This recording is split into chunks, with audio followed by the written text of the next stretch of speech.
Hi, so it's officially my 21st day in California, so we've reached the 3-week mark, woohoo!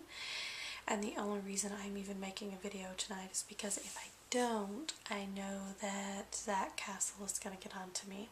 So, as usual, I'm making up for 2 days.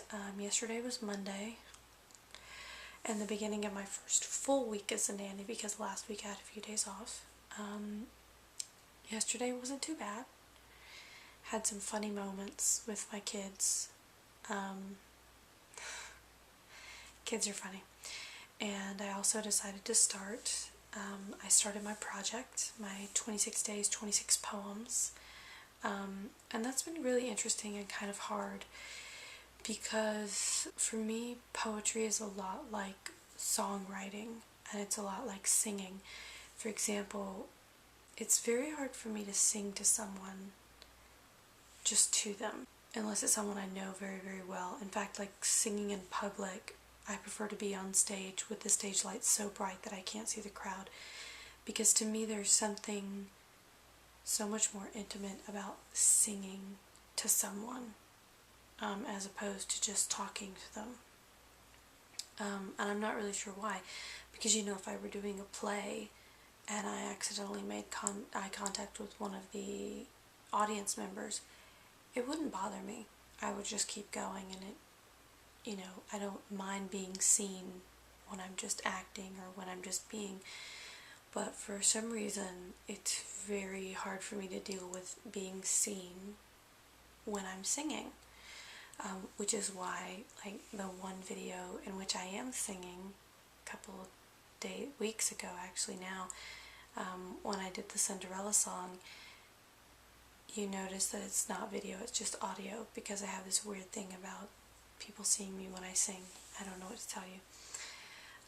But in the same way with my poems, in terms of there are very few people who have read any of my poems. I've been writing poetry for 10 years now at least. And I'm getting ready. I've prepared my first manuscript, which I'm shipping off to publishers, and hopefully we'll hear something soon. So I decided it was time to really start sharing my poems. So one thing, it's a very intimate thing. I pour a lot of myself into my poetry. I'm kind of an Emily Dickinson in that, like, I don't write for other people. I don't write to sell books. I write poetry to keep myself sane and to kind of like make sense of all of the nonsensical things in my world. So, I mean, it's a big step sharing it. It's a fun project because I'm trying to find a creative way to bring my poem in every day, so it's kind of like an art project as well. Okay, well, I'm not going to speak for all writers because all I know is my own experience.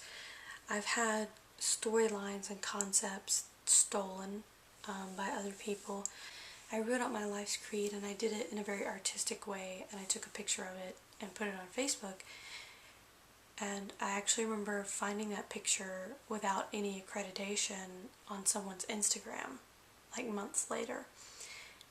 And that really bothered me because as a writer, the only way you build a fan base is people know your work and people know it's you.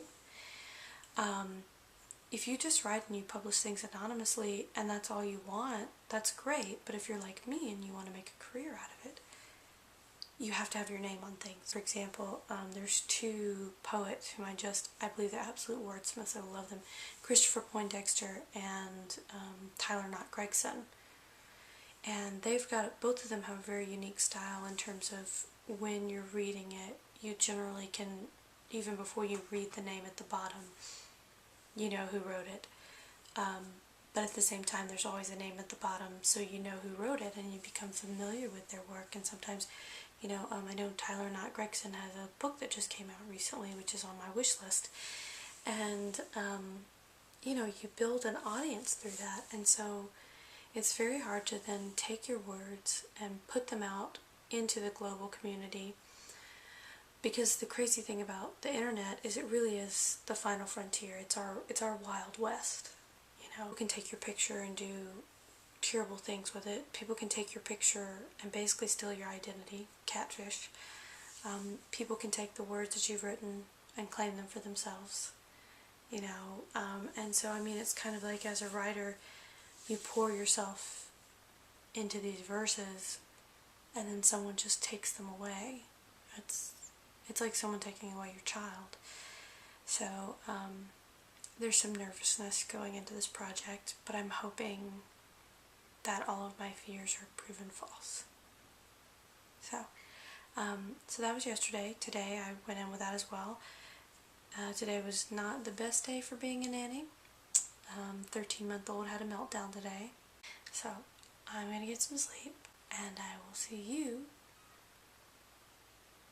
Well, I would say tomorrow, but we both know that I'm probably not going to update this vlog for like 2 or 3 days, so I'll see you when I see you.